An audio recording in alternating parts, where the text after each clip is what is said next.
Greetings, everyone. Dale Parrish, COS Today host, along with my co-host, Mr. Ken Kashuba. Hi, Ken. Ken's our state communications coordinator here for the state COS in Indiana. So Ken and I were just lamenting over the Colts loss yesterday. So got that out of our system. Yeah, well, they've been a big surprise, so I guess a little bit of a setback is not not totally worrisome. Sometimes it takes a little bit of failure to succeed. Isn't that correct? That's the truth. That's the truth. That's what they said about our show, COS Today. Oh, really? But they didn't talk about how much failure yet. Anyway, that's the. No, we won't go into that. We'll save that for another show. We won't go into that. No. Well, Ken, today this broadcast is number 320, and you've been on board for 178. So wow, I don't know. But we're racking them up there, aren't we? Just thinking about that number. Yeah. Well, it's been pointed out to us, and I want to make sure on every broadcast that we tell everybody, if you want to find COS Today, if you want to listen to the broadcast, a current broadcast, or if you want to see any of prior broadcasts, recordings, shorts, or the full broadcast, go to our YouTube channel. This is the easiest way. Now we broadcast to Facebook and we broadcast to YouTube. The easiest way, I think, is to go to our YouTube channel, American Patriots for Convention of States. Now that's the full, you got to input the full name, American Patriots for Convention of States. And Ken, you're going to post a link in the chat, right? It's already in there and you don't have to type anything. All you have to do is click on the link and it'll take you right to it. So yeah, right there in the chat. That's in the chat. Okay, so just so you know, we're gonna be sure to mention this at the beginning of every broadcast. So I know some people were having trouble finding. They were searching on COS Today. Well, we failed to tell you that it's the easiest to go to the YouTube channel and find us there. COS Today, but it's American Patriots for Convention of States. Correct. Okay. Another thing that I want to do from time to time, Ken, I'm thinking maybe at the beginning of every month, and of course this is November 3rd, the beginning of November.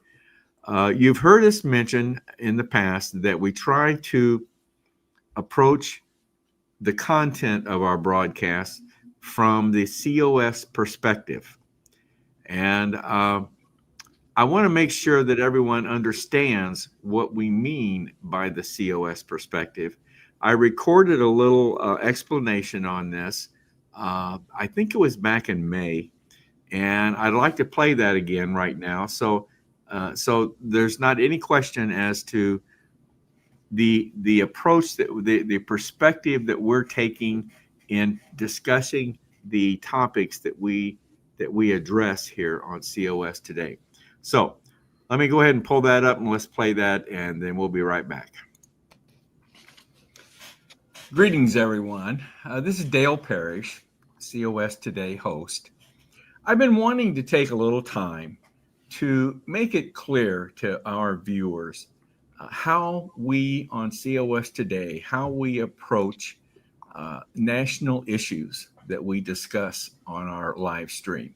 So I call it the COS perspective. So I want to take a little time and tell you and explain to you what our COS perspective is. Now let me bring up a little PowerPoint that I've got prepared for us. The COS perspective, okay? Now there are two basic factors involved in forming our perspective. Number one is the resolution that we propose in Convention of States for holding a Convention of States. This is a resolution that we need to get 34 states to pass and sign on to in order to call for the convention. Right now, we're at 19 states. The second component of the COS perspective is what I call the COS, Convention of States, core values, and I'll get into those very soon. But here, let's just take the COS resolution at this point in time. And our resolution calls for the imposition of fiscal restraints. Now, we're talking about in a convention of states where we would propose amendments, not pass amendments, but propose amendments pertaining to these three areas of the resolution.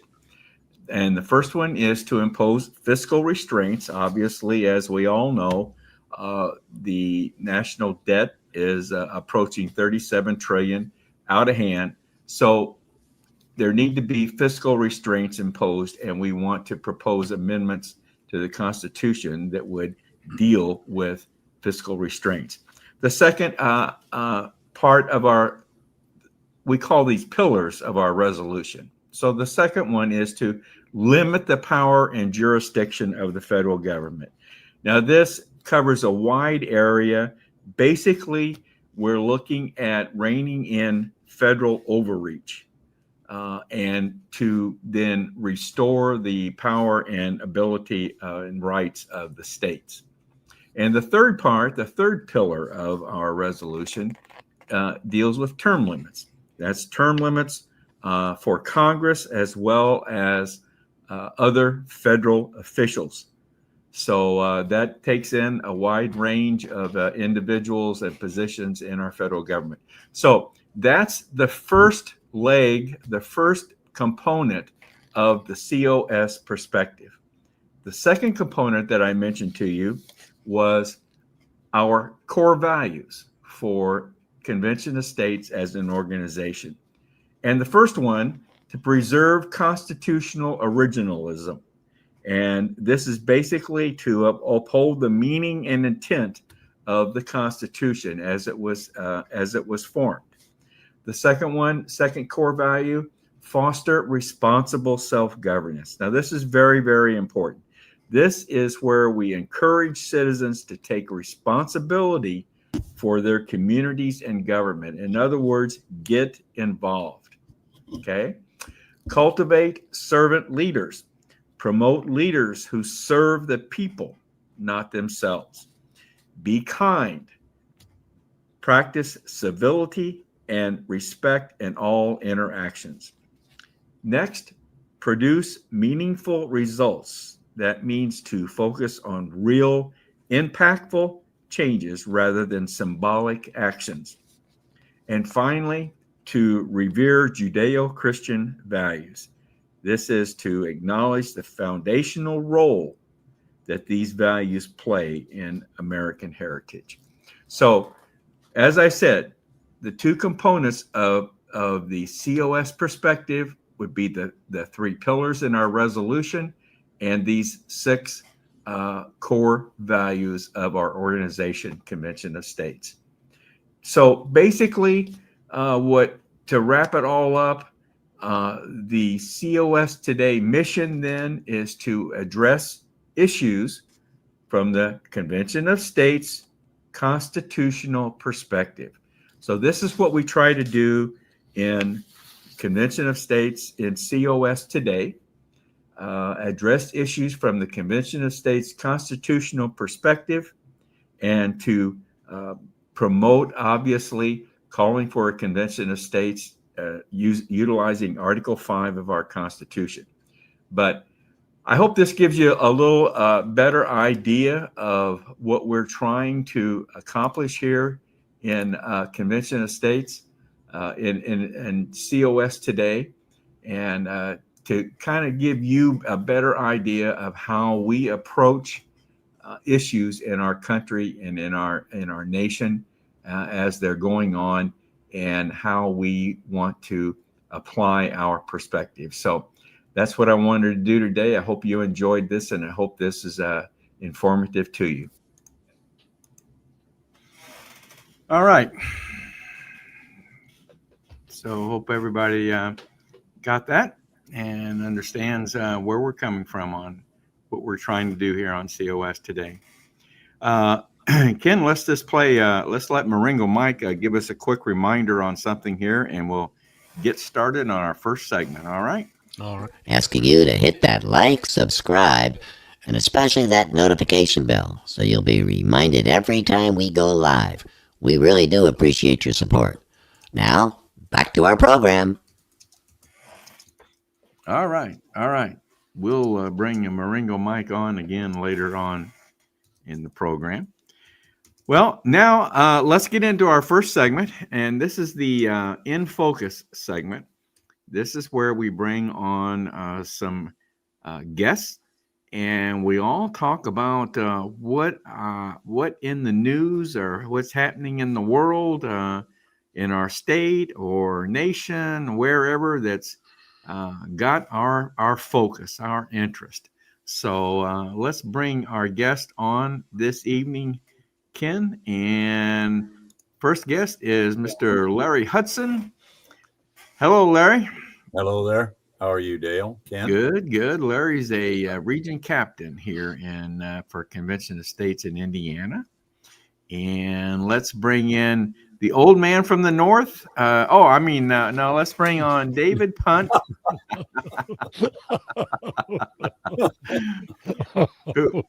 Are you eating dinner or what? I'm sorry to interrupt. No, that's right. I'm done. David is the new state director for the state of Minnesota, Convention of States state director. So I've been in the job now for 3 weeks, so I've got it pretty well nailed down. Oh, do you got it all nailed down? Huh? All right. You're something else, I believe me, I'll tell you. I just have to figure out how to get everybody to do everything else. Good luck. Good luck. Yes. Well, let's bring on the youngster in our group this evening, Mr.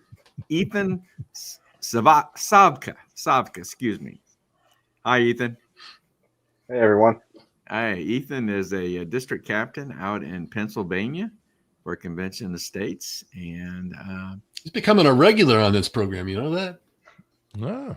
he had. This is what is this? This is second or third time we've had you on. Third, I believe. Yeah. Third time, yeah.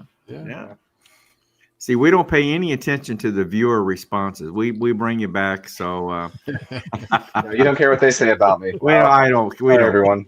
I'm back. Okay. Like I said, in this segment, this is where we talk about what's caught our attention, what's got our focus, and I knew what order we decided which order we were going to go in, but now I forgot. Were you going to lead off, Ethan? No, Larry was going to lead off. Okay. All right, Larry. What's on your mind? Well, this is a case where I'm wanting to bring to attention a burr under my saddle where I think states are actually acting outside their authority.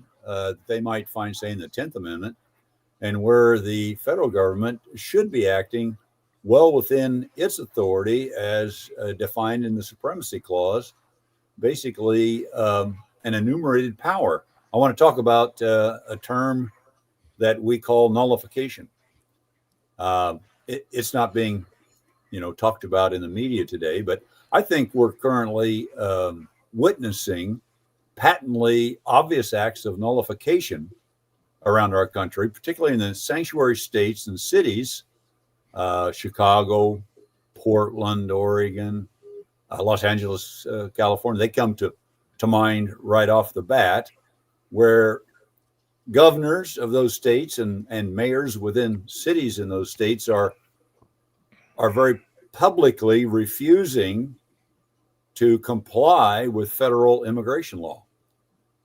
And so I think it's very clear that this is a federal power, an enumerated power. Naturalization is right there in the Constitution, and they're flouting it. So I just kind of like to get some discussion, if you will. I don't know how many people are are really familiar with nullification, the history that we've had over the last couple hundred years. But it's not dead.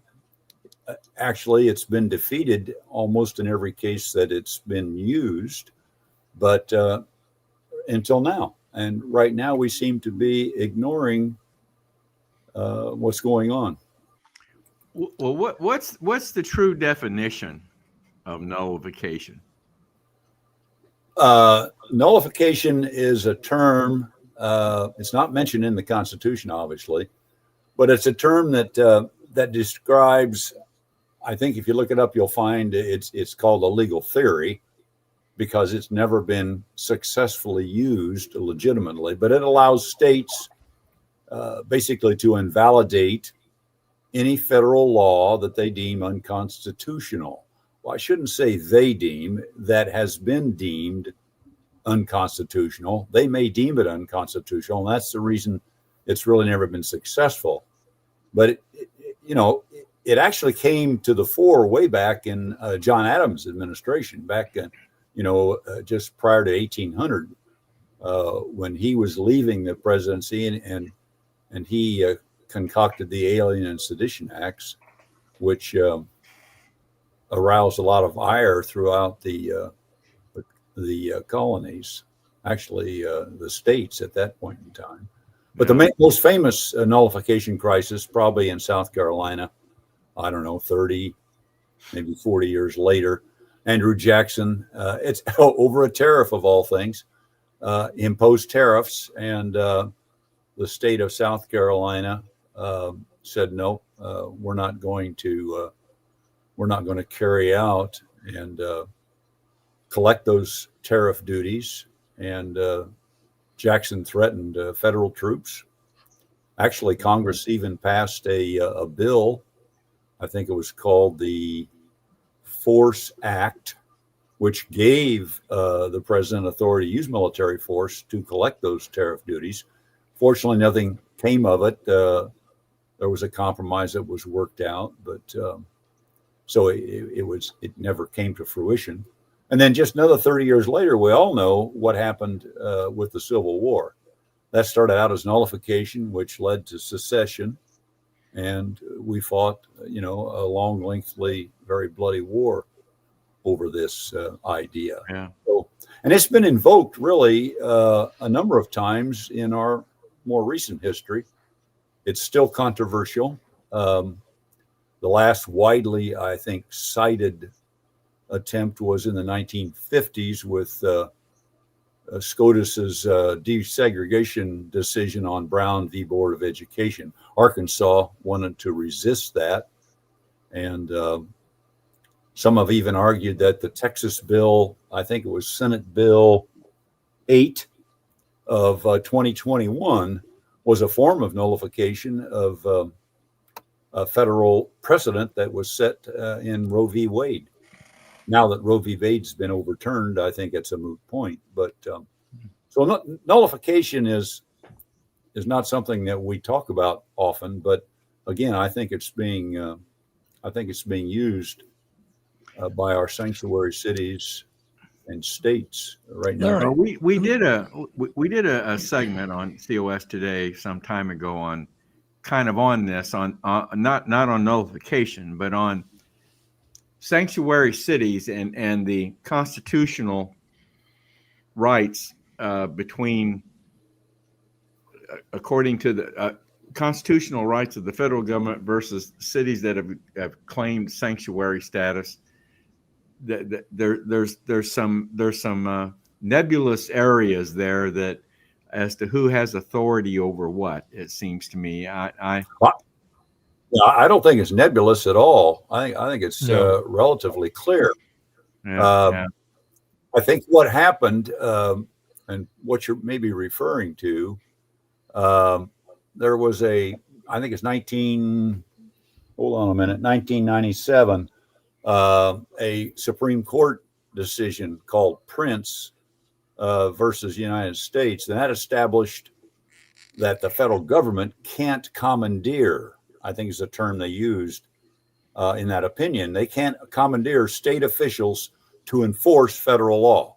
And so most states and cities are referring to that decision in their defense now today. A state can maintain that it can't be required to actively, let's say, assist, federal immigration enforcement. But that Prince decision does not grant states the authority to actively obstruct. And that's I think, a key difference. Yeah, I think you're right. I think you're right there. Yeah. Yeah. The federal government has every right to enforce their immigration activities, and states have no right to prevent those agencies, ICE, if you will, from doing whatever they feel necessary for law enforcement operations. And nor does it allow states or individuals to harbor, or hide, if you will, illegal immigrants. So yeah. I think the distinction is non-cooperation versus obstruction. Larry, have you ever heard Pritzker or Newsom or any of these yahoos actually say the word nullification? Do they know that that's what they're trying to do? No, I don't think. I think everybody's kind of staying away from it. I don't think. I don't know that Pritzker knows what nullification is. No, he probably doesn't. He's doing it, but I don't understand he has no idea why the federal government isn't. Yeah, I don't understand why we're not more forceful. Yeah, I was thinking about this. Is on very firm footing. Oh yeah, absolutely. Now I was thinking about the same thing, about something that Pritzker said a couple of days ago, and at about the same time, I was reading about the convention or the Constitution, and the formation of the Constitution in 1787. One of the big debates was trying to figure out what role the United States should play, what role should the individual states have, the Article 10 argument, and all of that. And the people that I was reading or hearing about gave a very specific example. The states can't each have their own Navy or their own Army or their own Air Force. No. That's obviously a federal role. I would think, I can't imagine how anybody would say every state has got to have its own immigration authority. That doesn't make any sense at all. I mean, to have Minnesota, we don't have enough immigrants coming over from Canada. We don't need our own immigration authority. We'll let the feds do that. That is very clear to me. I think it's a very interesting topic. I think interesting topic. I think we maybe we ought to delve into this a bit more. Hey, listen, Pritzker just wanted ICE to fall back so the kids could go trick or treating on Halloween. That's all. I mean, to make things safe, he wants ICE to fall back. See, okay, does that make sense to you? No. It's it makes more sense to say he wanted the kids to stay away from his house because he wanted to have all the candy for himself. Now that makes sense to me. It seems to me ICE should double their force so the kids could go trick or treating. Mm-hmm. It would seem to me. But that's just kind of my thought on it. I don't know how we got off on Halloween there, but it's candy. It's governmental candy control. That's candy control. Yes. All right. Oh, geez, we just lost Ethan again. He'll come back. There he is. So, Ethan, you kind of wanted to lead next, right? To take off on this a bit. Sure. I don't know if I can. Best nullification. Certainly an interesting topic. I agree with that. But now I want to talk about SNAP. As most people are aware, the deadline for SNAP passed on November 1st. The program lapsed, and the 40 million people who were receiving food assistance under SNAP were supposed to no longer receive benefits in November. I think the administration warned of that a few weeks ago. However, you may not be aware, or some people might be aware, others not, that the program has continued due to a judge in Rhode Island ordering that the government release funds release the funds of a contingency fund to cover the program through November. Now, this order is very, very disheartening.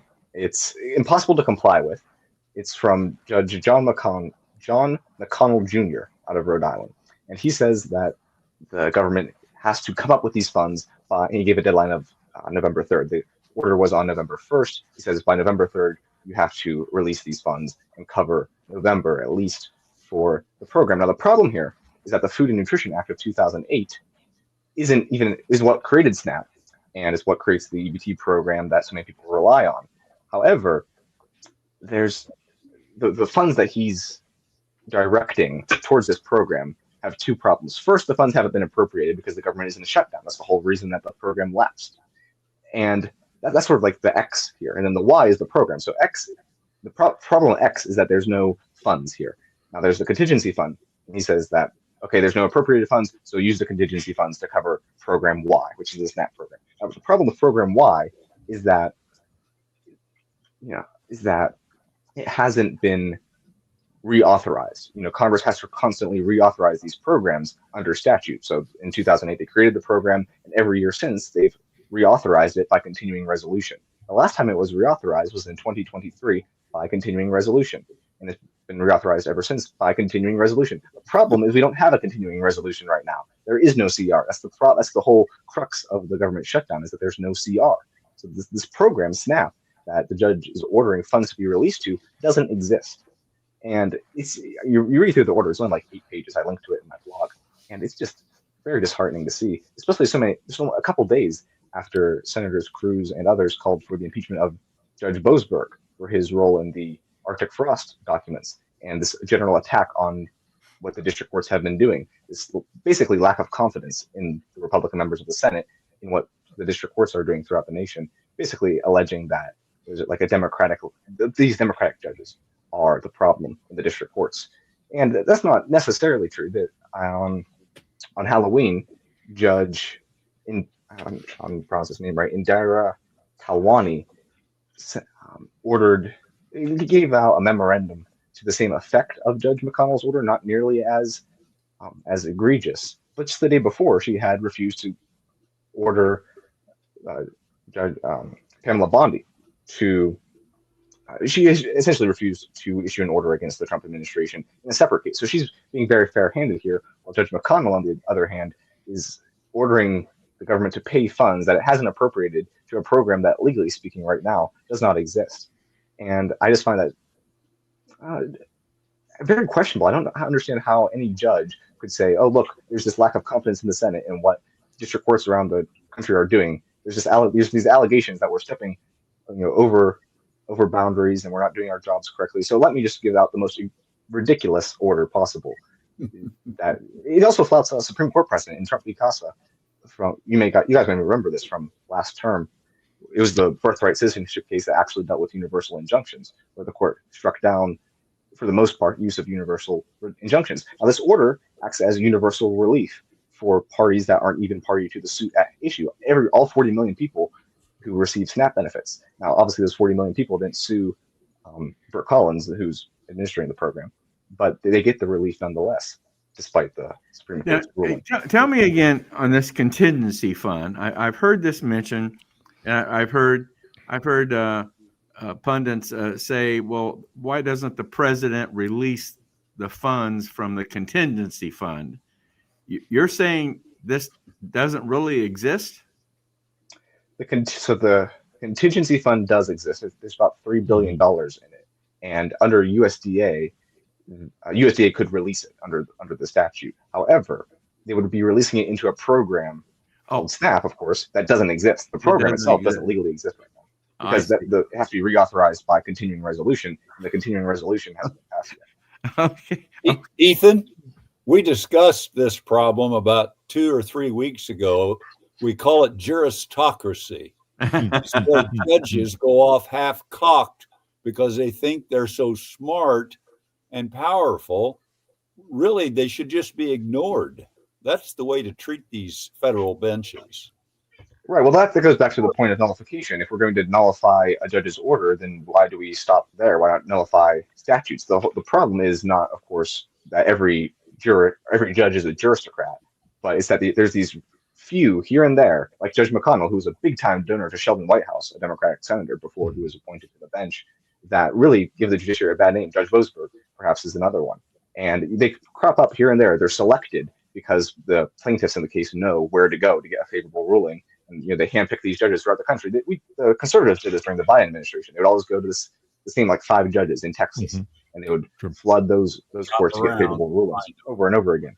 So it's a problem, and it's often blown out of proportion because you get stupid things like this, orders that will that whenever this order reaches the First Circuit, it will be at least stayed, if not struck down. But for the time being, it gives people a lot to attack. It's so belligerent and so ridiculous that you wonder why. It gives credence to the calls for impeachment, and it doesn't have to happen this way. It's disheartening. The really sad part is that 40 million Americans rely on SNAP. It just kind of tells you how socialistic we are.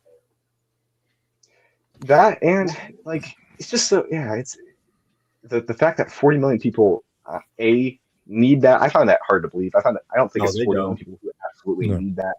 And the fact that that's the federal government's job now.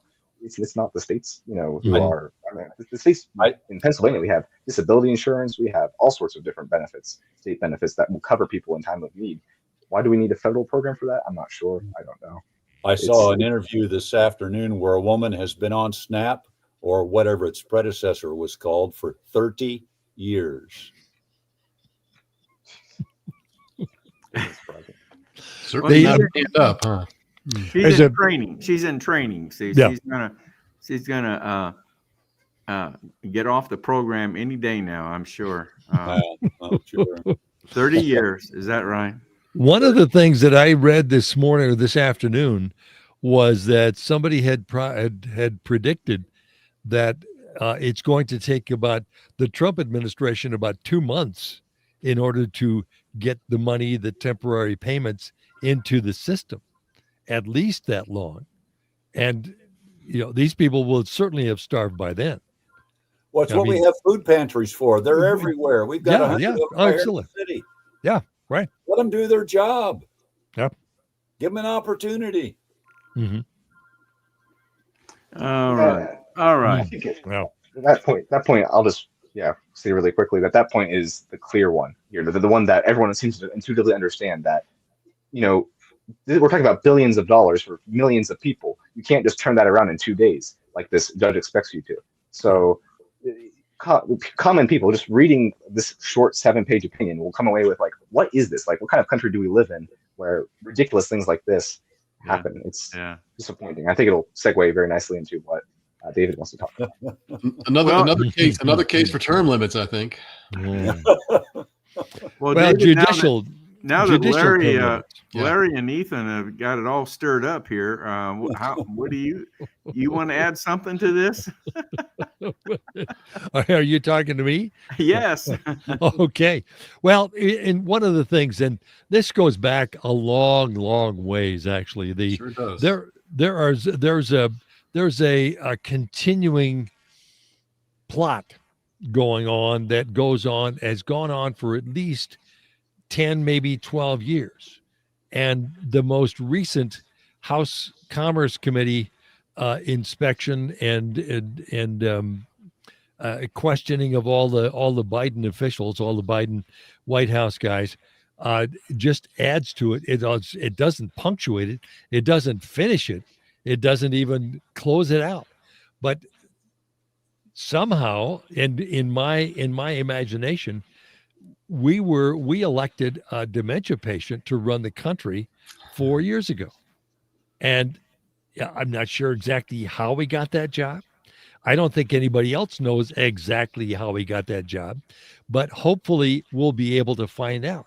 Now, I remember the Watergate hearings, and the Watergate hearings were going on, and everybody was giving boring speeches and blah, blah, blah, and yada. And the Republicans were saying, Nixon, he might have been a really hard drinker and not the nicest guy, but he certainly would have done all this stuff. And then somebody testifying, and if I keep talking about it, I'll remember his name, but he said, well, maybe we can refer to the taping system. Was it James Dean? Was it Dean? John Dean? Was it Don Dean? And it was like the old commercial where E.F. Hutton when he speaks, everybody stops and listens. There was this silence in the room, and everybody looked at him and said, taping system? There's a taping system? We're waiting for that day in this case as well. Yeah. Someone eventually will figure out that there was a system in place to make sure that the auto pen was used to sign up all the pardons, all the laws, all the executive orders. When Joe signed out for lunch, he probably used the auto pen. All of those should be null and void. All of those should be canceled. All of those should be not worth the paper they're written on. And we're getting very, very close to that point.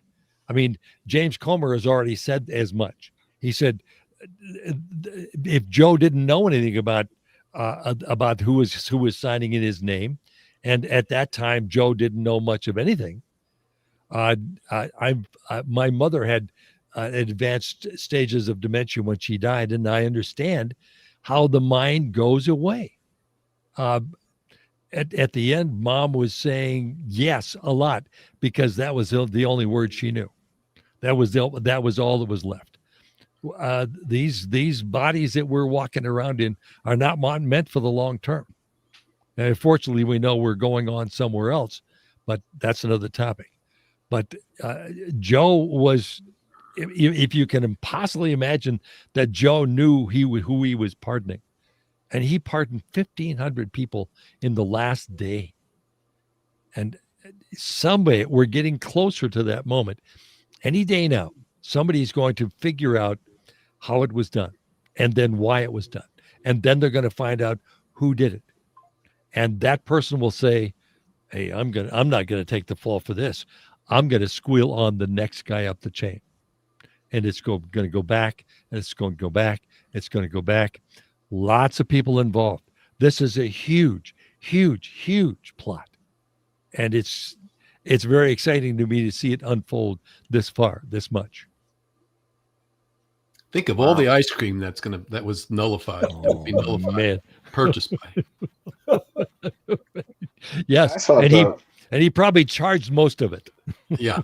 I saw the report from Senator Chuck Grassley on Arctic frost and like that sort of investigation. It's like 1,700 pages. So I haven't read even a few of those. I'll never read all of them, I'm afraid.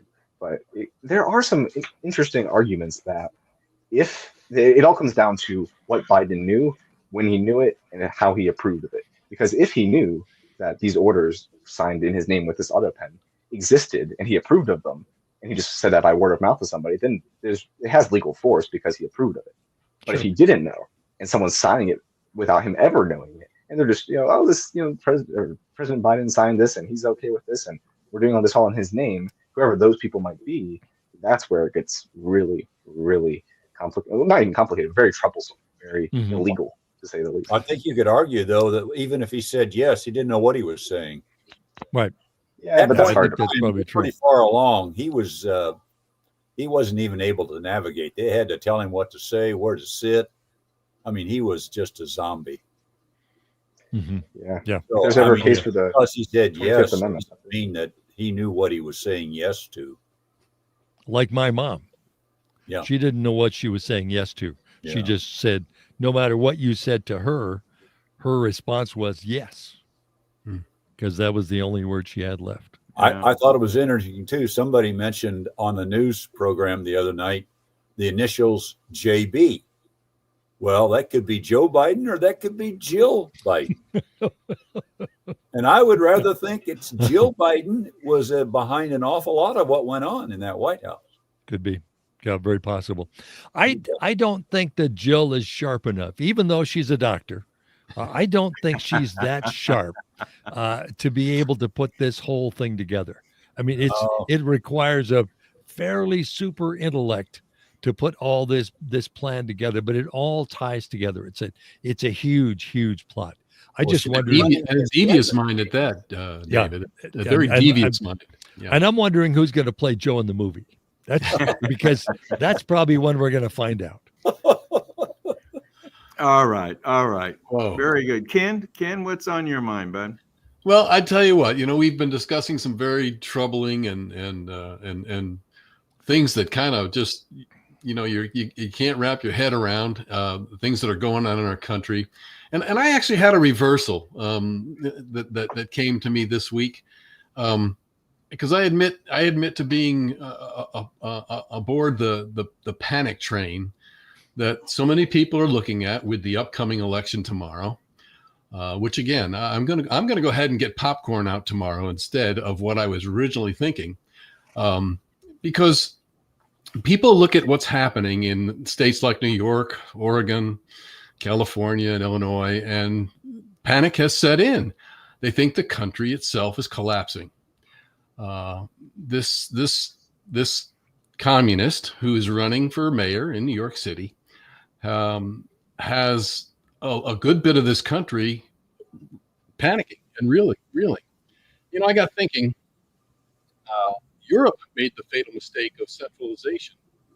One national government, one policy, one failure. And when the failure came, it consumed them all. Well, I got looking at our foundation. It wasn't made of comfort. And it was made of courage. And that's why America will endure. Because there's a reason the founding founders built the Constitutional Republic. It's not a democracy, not a monarchy, but a system strong enough to survive both brilliance and failure.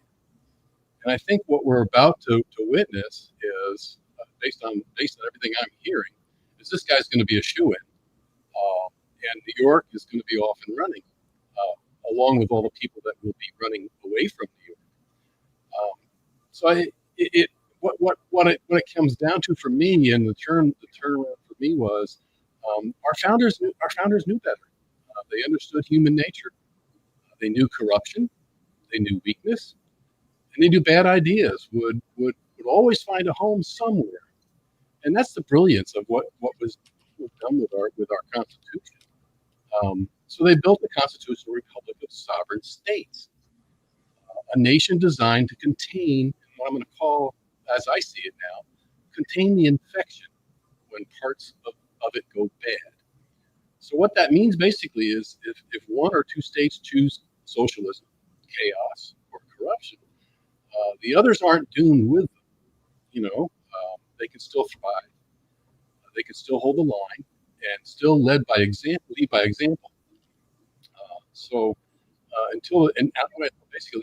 example until the failing ones hit their inevitable ball, which I think is by design will happen, as we've all seen with socialism. Once the breadwinners and the people that taxes are long gone, basically the people that are left, the socialism, it ends up eating themselves, and they'll devour themselves from the inside. So once the collapse happens in New York, it's almost like anything else. I think we saw this obviously with the re-election of Donald Trump. We saw 4 years of Biden. People turned around and said, "Wait a minute, this enough is enough," and we saw our Constitution at work, and we saw people that stand firm with their faith, and with their commitment to hard work. Things that basically, truth, all that is underlying in a good portion of the people. And I think what I came to with this week was I got over the panic part of it, and I started thinking about all this and looking at how the country has survived 250 years, and said this too shall pass. So I kind of look at that, and like I said, I'm going to get the popcorn out tomorrow and watch all these crazies in New York, have their celebrations and their parties and pop all their fizzies and run around in their pink underwear. And when everything is done and said and done, they will basically end up eating themselves. And I think at that point, it'll be a task to rebuild New York, but that will eventually happen, I believe. They won't be eating anything out of the grocery stores because they'll be government run, so they'll probably end up eating themselves literally. Do you believe that what they say, as New York goes, so does the country go? I don't believe that. No. I don't believe that. No. I thought that was Iowa. Yeah. I mean, New Hampshire. if Or we New believe in Hampshire. Maybe self, it's New Hampshire. Hampshire. I guess it's New Hampshire. Yeah. if we Yeah. believe in self-governance, which we do, if this is what the people decide they want, then Have at it. have at Right. it. And elections have consequences. So, Like I You said, know. let them have their day. Let them have their day, and they will soon, whether they ever. I mean, they may never admit it, but at least at some point, it'll get reversed. Maybe by the few people that are left there in New York. I don't know. But yeah. It's interesting to see how people react to it. And again, I guess maybe I spent a lot of time, and the reason I got on the panic side of it was I was reading so much panic, on our social media. I need to spend less time looking at that stuff, but it got me thinking about the panic side of the thing. Oh no, communism, it's coming. The country's doomed once New York gets it. And then I realized, you know what? It is an infection, and it's like any other good body part that surrounds the infection and eventually gets rid of it. that's not to say we need to accept it, but No. we need to oppose it. We need to stand up against it. But if this is what they want, then go to it. Go to it. This is kind of I'm kind of along the same line as you can here. This topic of anti-Semitism has come up again now, and partly because of the election, the election in New York City. But I'm hearing it popping up in other places. Tucker Carlson is now hot in the news about an interview he did, and people are up at arms over that. So I don't know. I don't know what's going on in the country with this anti-Semitism. We did a thing on this, a segment on this not too long ago. I guess I kind of thought that with Turning Point and what was happening there, that we had, finally maybe put that topic to bed, but evidently not. So that's the one that's kind of been on my mind. The interview you're talking about is with Nick Fuentes. Yes, I've never heard of him, quite honestly. And he's a white supremacist, and a Christian nationalist, but I don't know what those terms mean as far as he's concerned. I don't know what he's done. I don't know what Ethan, do you know Nick Fuentes? Well, in a sense, yes. I think he has about 1 million Twitter followers, about 500,000 followers on Rumble, where he broadcasts his show called, quote unquote, America First. Now, please understand that this is something of a paradox. His show is called America First, on which he lauds figures like Adolf Hitler and Joseph Stalin, two of the most anti-American people who have ever existed, right? The antithesis of American ideas. His whole MO, he's been around for a long time. His whole MO is to say the most outrageous, provocative thing possible to elicit, the strongest response, get the most eyes on him. That's made him, very prominent on some people's algorithms. Thankfully, not mine, but the people who consume a lot of political content will see things from the algorithm that are there to set them off, right? To be the most egregious representation of the other side.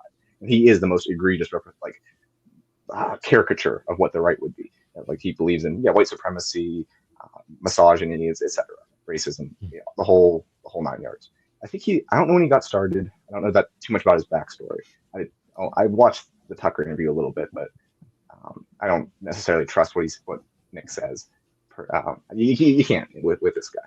And he came around at the start of the first Trump administration. He had this show. I don't know where he had it on. He was banned from all of these major platforms. He was the bank. He was put on a no-fly list. This was during the Biden administration. He was as canceled as you could possibly be. And now he's back in the mainstream, back with a vengeance, platformed by people like Patrick Bet-David and Tucker Carlson. And people call him a part of the woke right. I don't know if that term necessarily works, because his whole MO, as I said, is kind of the anti-woke. Woke is all about policing speech. It's about policing thought. It's about saying, this is the box that you can stay in. These are the words you can use. This is how you can behave. you can't step outside of that. His idea, the way he operates, is that he'll say the things that you're not supposed to say, all of the things you're not supposed to say, and then he'll take it to the most extreme level possible. And it's sort of like it's nihilist. It's nihilism. People call him a neo-Nazi, but I don't think Nazis believe in something. At least they believe in National Socialism, right? They believe in that whole disgusting philosophy that got millions of people killed in the 20th century. But they at least believe in something. I don't think Nick Fuentes believes in anything. I think Nick Fuentes believes in himself, and he unfortunately has a very large following of mostly young men who believe in him, and that's the disturbing part. Yeah, that's too bad. Yeah. Glad I don't have time to listen to all that stuff. That's the truth. That's the truth. Well, guys, that's it for this segment. Thank you for your input. It's been once again, very, very interesting. I've said this many times. I really do enjoy this segment, mainly because there's not a whole lot of preparation on my part. So, but I think we have some very interesting discussions, and I think this was another one of those sessions. I'd rank it right up there at the top of one of our best in focus segments. So, Ethan, David, Larry, thank you very much, guys. Thank you very much. Thank you. Thanks much. See ya, guys. Well, I think Ethan took himself off there. Well, Ken, our next guest for our next segment, which was supposed to be RFK, Make America Healthy Again, part number 4. He's not here. I see. So, well, Dr. Dan, he probably something probably, the emergency room gave him a call or something. You never know with a doctor. Yeah, I sent him a couple text messages and didn't get a response. So either something's come up on his end, or I've given him the wrong date or something. We'll get him back. What it is. We'll get him back at a future broadcast, and because we've got part 4 of his 4-part series on RFK and Make America Healthy Again. Yeah. So let's go on here. Let's let Maringo Mike give us a little, a reminder here real quick. All right. Maringo Mike here, asking you to hit that like, subscribe, and especially that notification bell so you'll be reminded every time we go live. We really do appreciate your support. Now, back to our program. All right, Ken, you wanna take a minute or two and talk about that QR code up in the corner there? That little QR code right up there is our support QR code. Basically, it's a way of our valued viewers to be able to show us their support and have a voice. Basically, we're going to give you a voice to our programming by joining. Basically, hit your smartphone and it'll ask you for your name and an email address. You'll get access to a platform where you can view some of our famous contributor segments that we've had carried throughout the years, as well as a platform where you can speak your mind. Tell us what you like or dislike about some of the program we're doing. Give us some suggestions. It's an open platform for our supporters, and that's what that QR code will do. All right. Good deal. Okay. All right. Well, I did get a chance to sit down with Larry Hudson, one of our guests on the In Focus segment, to record the next series in Meet the Founders that he does. This is part 4 on Ben Franklin. And I'll tell you, he's it's just amazing. Ben Franklin was quite an amazing individual. Very, very much so.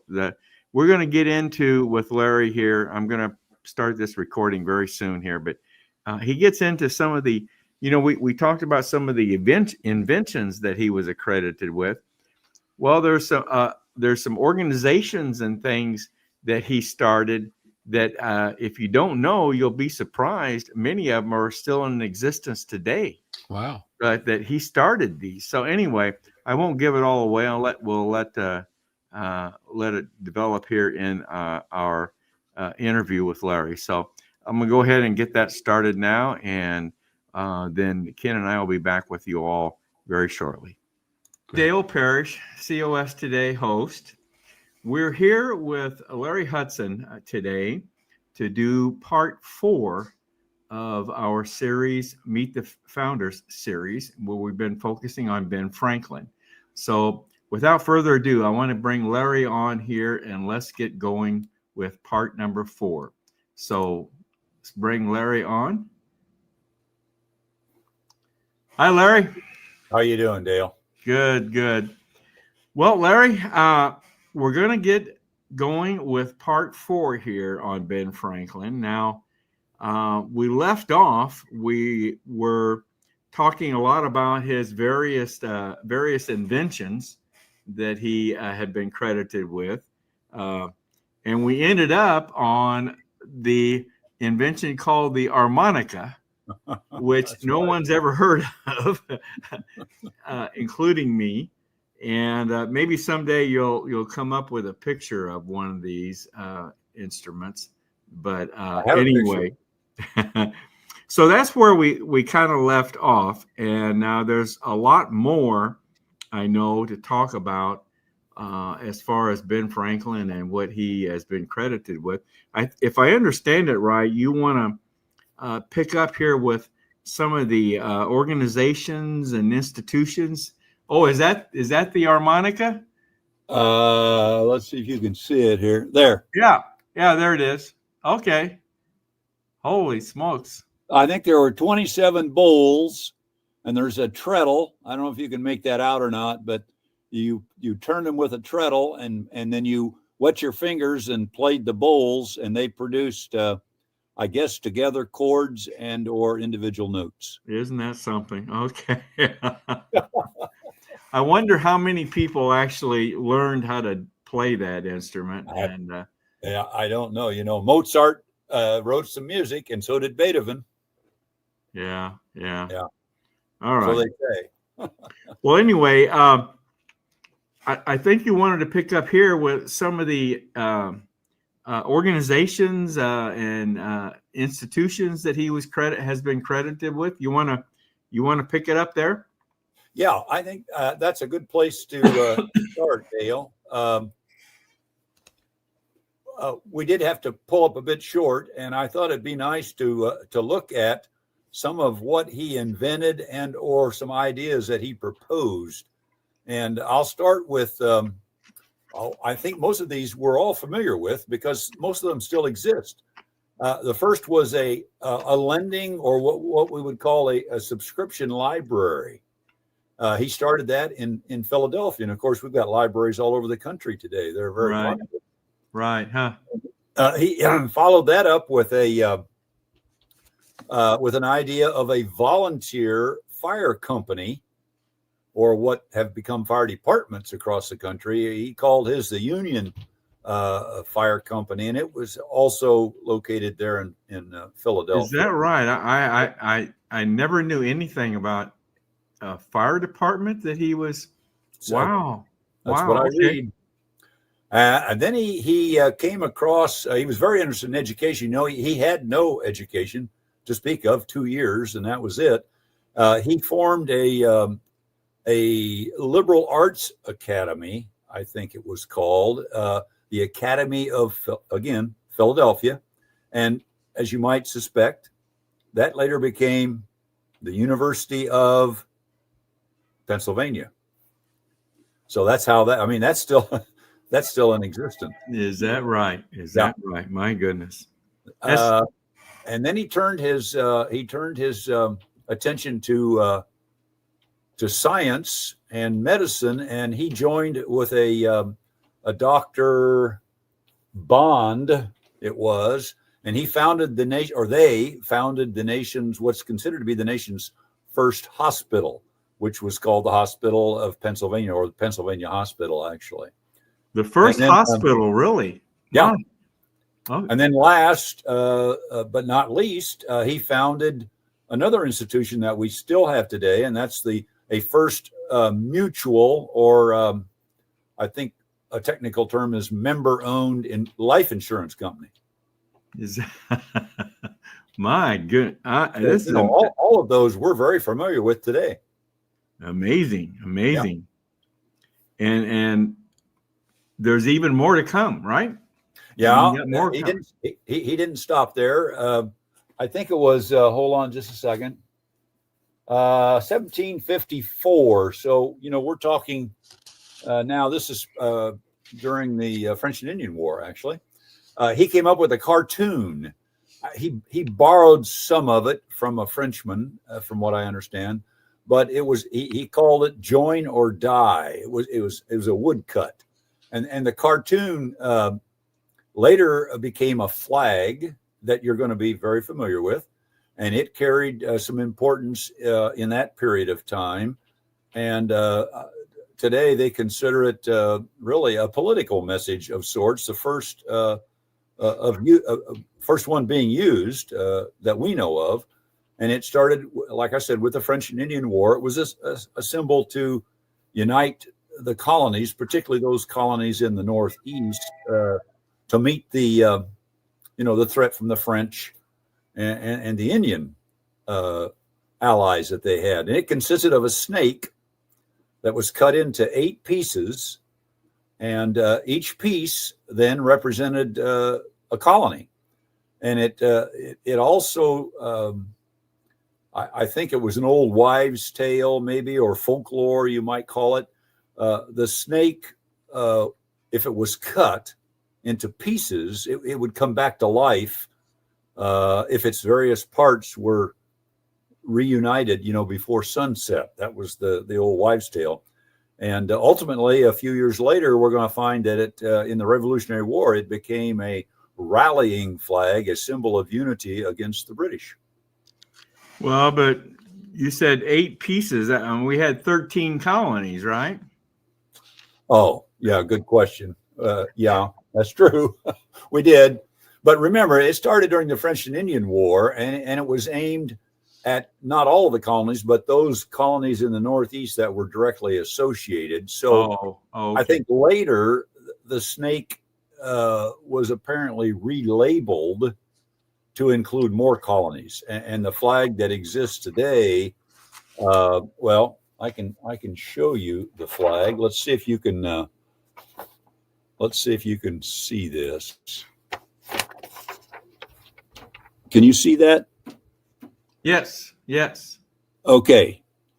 Well, there are the Northeast, actually, or New England, I should say, up here at the head. Yeah. It addresses 4 colonies. Okay. It addresses Massachusetts, New Hampshire, Rhode Island, and Connecticut.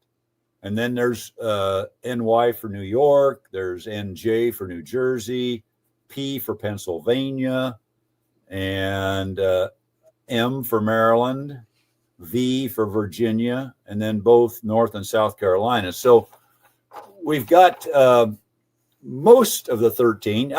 Evidently, Delaware, for some reason, was considered a part of Pennsylvania at that point in time. I'm not sure how that came to be. And then for some reason, they just left off Georgia entirely. But this political cartoon took on a different meaning and became, as I said, it became a flag during the American Revolution. And it was seen as a rallying cry or a rallying symbol, a catalyst to urge the colonists to remain united, in their protest against the crown. Remember, we've already talked about this. There were loyalists, and a lot of them, or Tories, that remained loyal to the crown and to Great Britain. And then there were the patriots. So Right.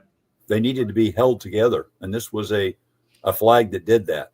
Okay. All right. Cool. Great. Well, jump ahead a little bit ahead here, Larry. You said Franklin was 70 years old when we declared our independence, right? So all of these inventions and discoveries were all prior to that, right? about a 60-year period, I guess, huh?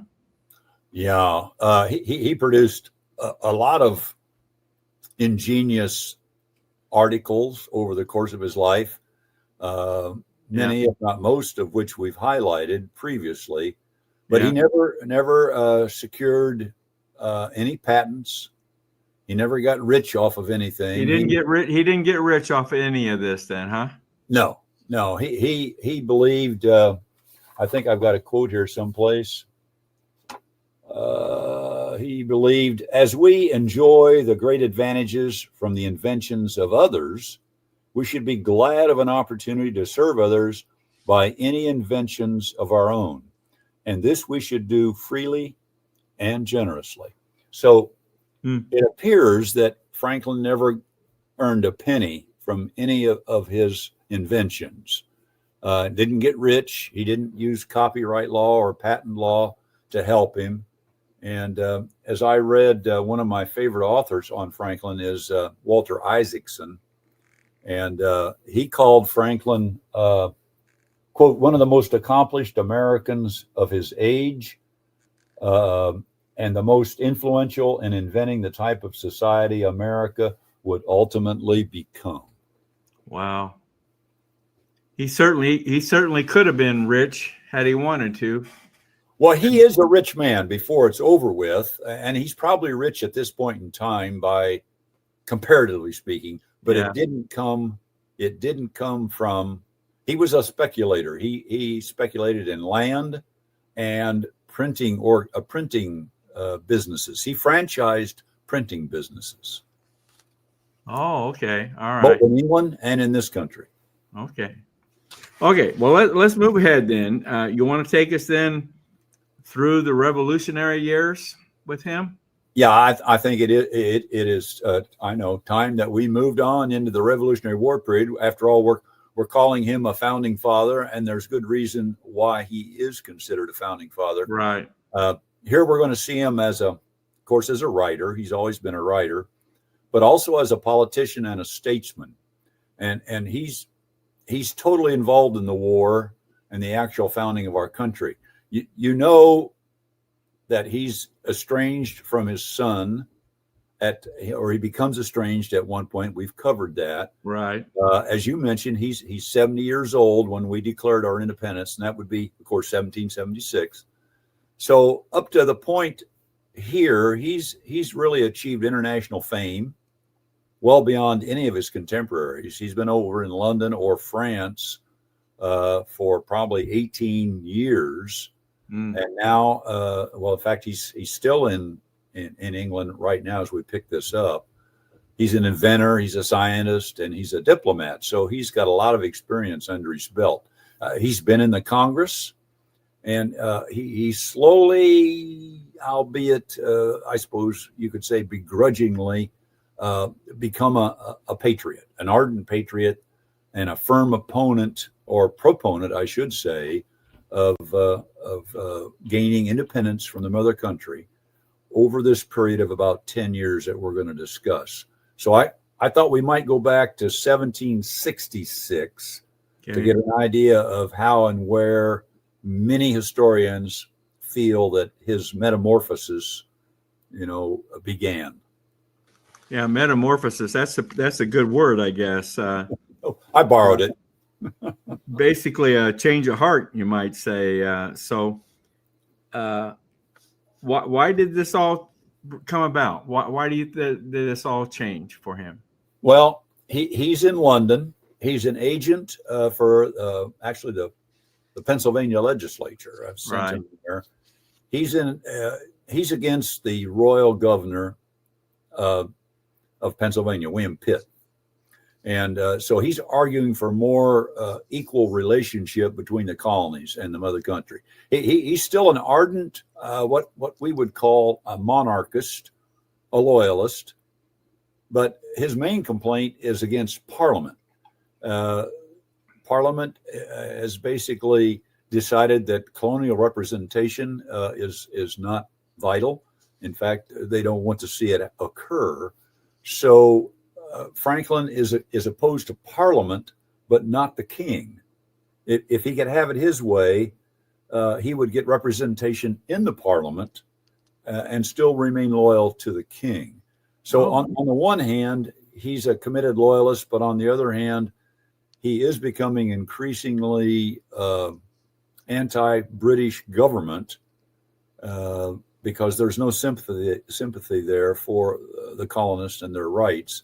And he's about to become embroiled in a controversy that will set him on a course of total separation. And that's what I want to look at. Yeah. What is the controversy that you're talking about? Well, a lot of will say that his turn started with a Stamp Act, which we're all familiar with reading about the Stamp Act.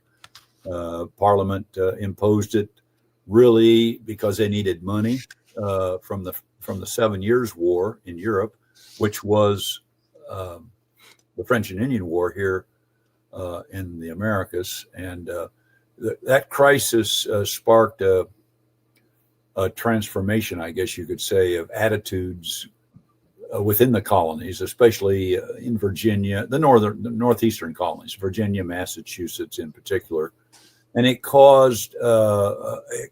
Franklin really by surprise, and it rapidly spread throughout the colonies.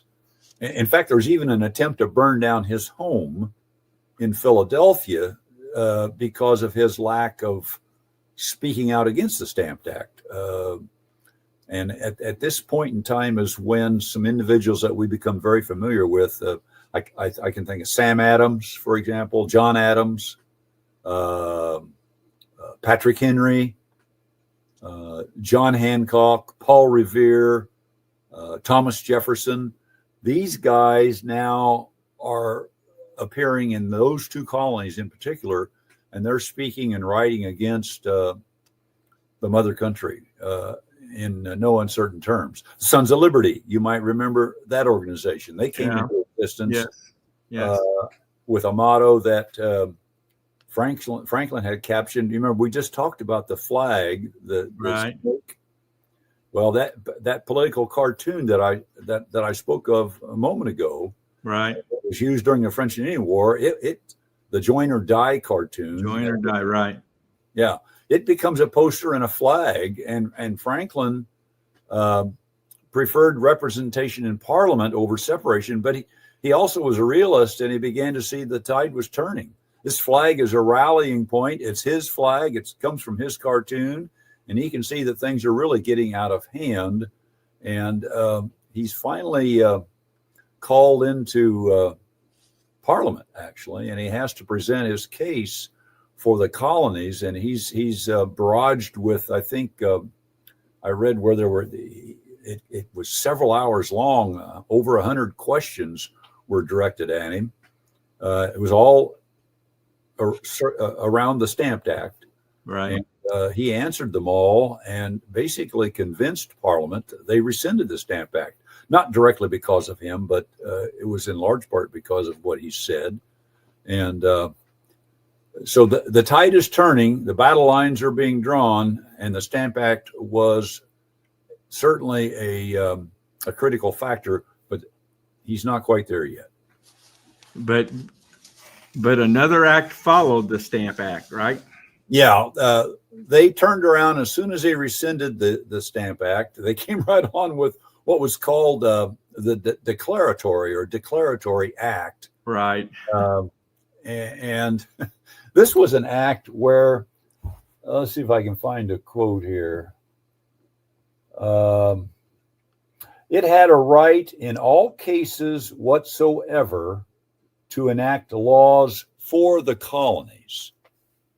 That's what the Declaratory Act said, and so it rankled. I could see that didn't set well, did it? No. No. So he found himself coming to the realization there's no middle ground. Parliament was keeping the pressure on. He wrote a letter to a dear friend. He found himself suspect. I think he said, "I'm suspect in England of being too much an American, and in America of being too much an Englishman." So he couldn't win. He was in the middle, and things were becoming more clear in his mind. So he took up his pen and he waged an essay war against another set of acts that came right on the heels of the Declaratory Act. And that was the Townsend Duties. Okay. And they were a series of acts that just really kind of pounded sand in our faces concerning revenue duties. And they started disassembling our assemblies here in the colonies. They just considered them null and void. They canceled them. And in fact, that actually led to hostilities, a hostility that broke out.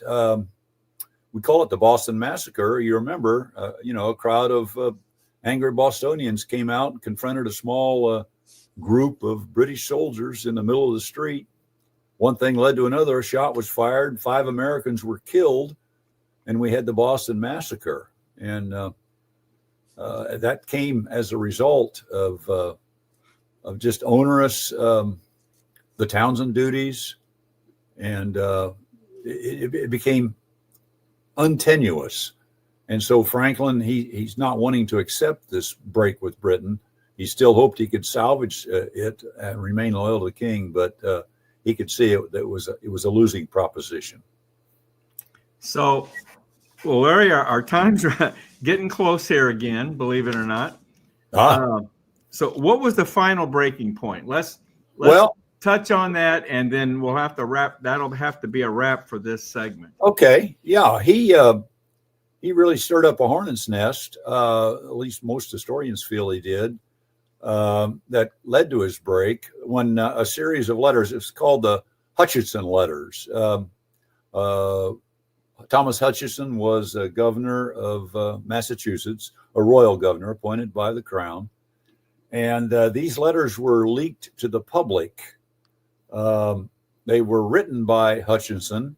Franklin had gotten a hold of the letters. I think there were 6 altogether.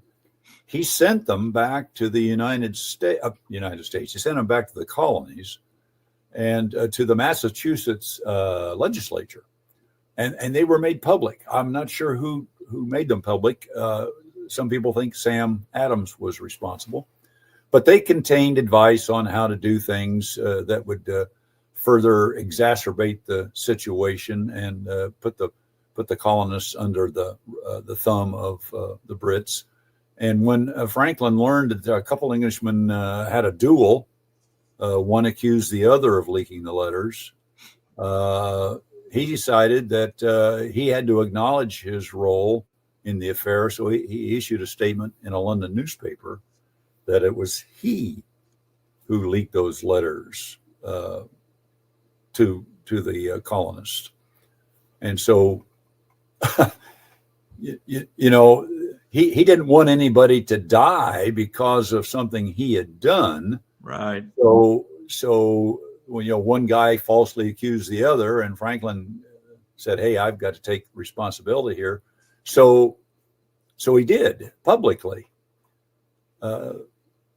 Just to avoid the death of an innocent man. Yeah. Didn't want that to happen.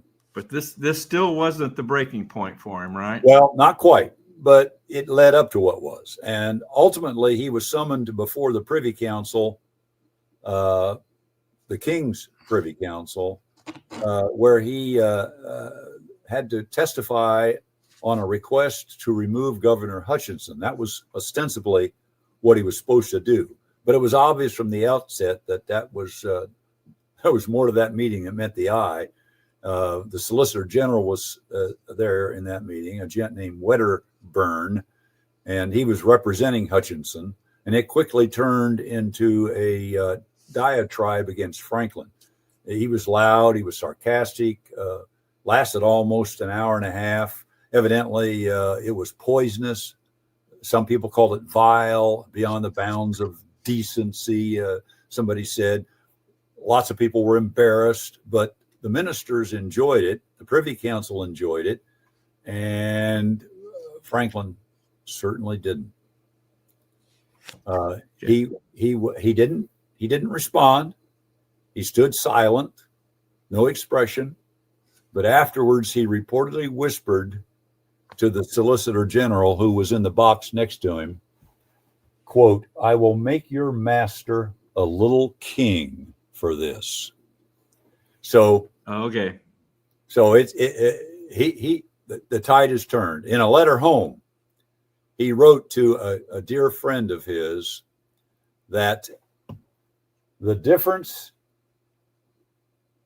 Mr. Stanley, you are a member of Parliament. This was a dear friend that he had made in England. You are a member of Parliament and one that the majority which has doomed my country to destruction. You've begun to burn our towns, murder our people. Look upon your hands, sir. They are stained with the blood of your relations. You and I were once long friends. You are now my enemy. I am yours, B. Franklin. All right. All right. Turned. Let's wrap it up there, Larry. We'll start here on the next segment of what it finally was that broke Franklin away from the crown. Yeah, we can pick it up. I think our next episode will probably wind it up. We'll go into the Revolutionary War, his part in the Declaration of Independence, and his part in the House of Burgesses, or the Second Continental Congress, and then we'll run right up to the drafting of the Constitution in 1787. All right, looking forward to it, my man. Thank you very much, Larry. Thank you. Take care.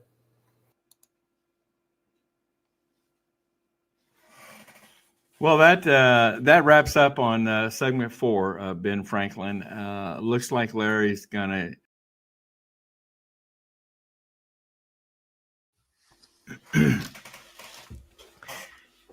I tell you, Larry does a fantastic job. I always say he really brings out some of the information that you just don't get everywhere. So he's a great researcher. Wasn't it amazing? Am I right? Ben Franklin was amazing, wasn't he? You think about some of these guys and the time they lived in. Yeah. I mean, libraries, hospitals. Holy smokes! Fire departments. Holy. I mean, when did this guy sounds like a modern day Trump? When did he sleep? Yeah. Okay, let's move on here.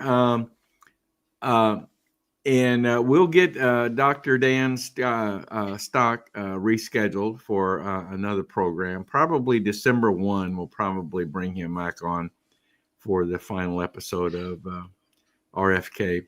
So let's, we got a Dave's Daily Dose. These are audios done by David Punt, one of our earlier guests, who's now the state director for Minnesota. And Dave always sends us recordings every week. And this is one that caught my attention. It's called Canada Steps in It. And I think you'll understand what we mean by this. Where is it, Ken? Do you have it? I can put it up there for you. Hang on. You ready? Ready. Let's go. Let's go to Dave's Daily Dose. Oh, here it is. I'm sorry.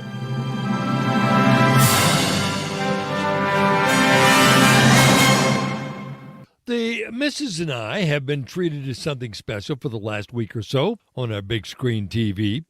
We usually try to catch the Gutfeld show and then a few minutes of the late news with Trace Gallagher.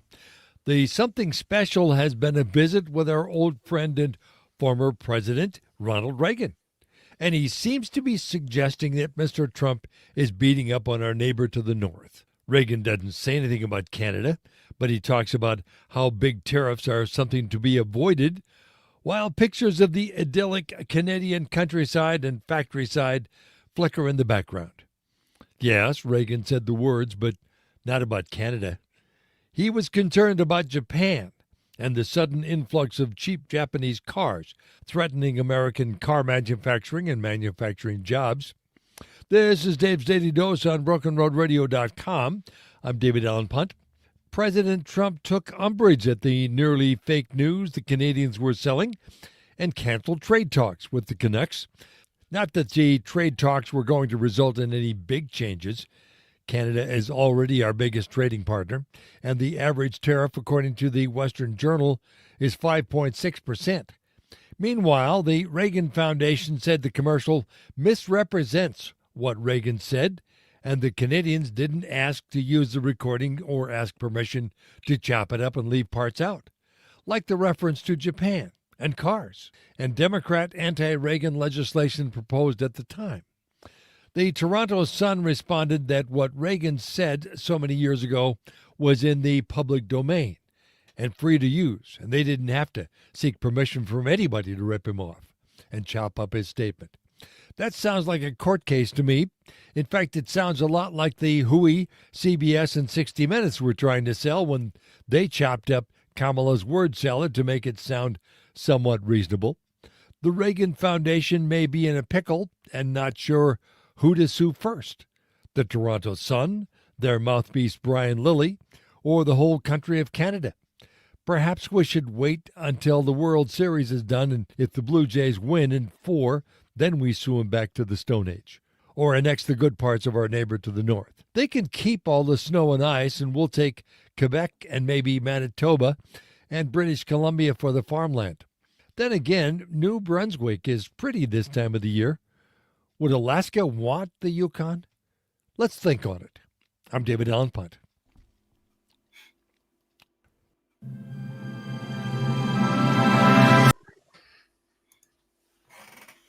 Well, the Blue Jays didn't take it in 4, but it was a good, No, they did. good series. No, they It was a didn't. good series, yeah.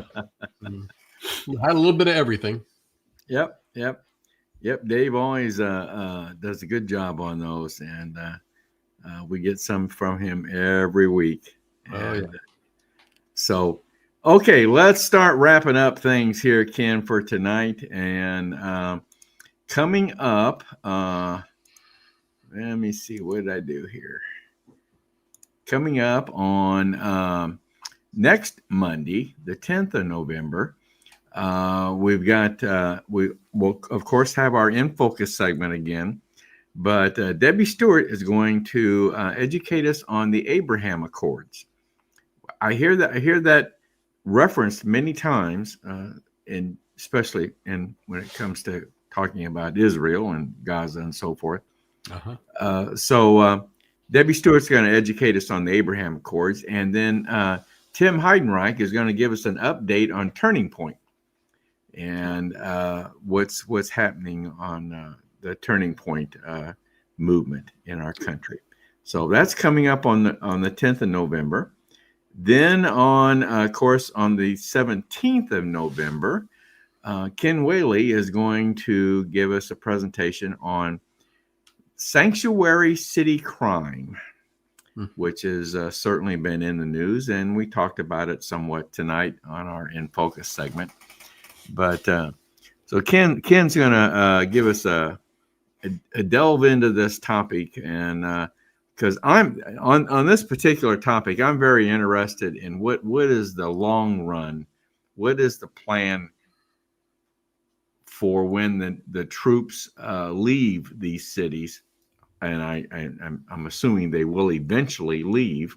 So what's the long run plan? So hopefully Ken will get into that on the 17th, and then of course coming up on the 24th of November will be our next roundtable.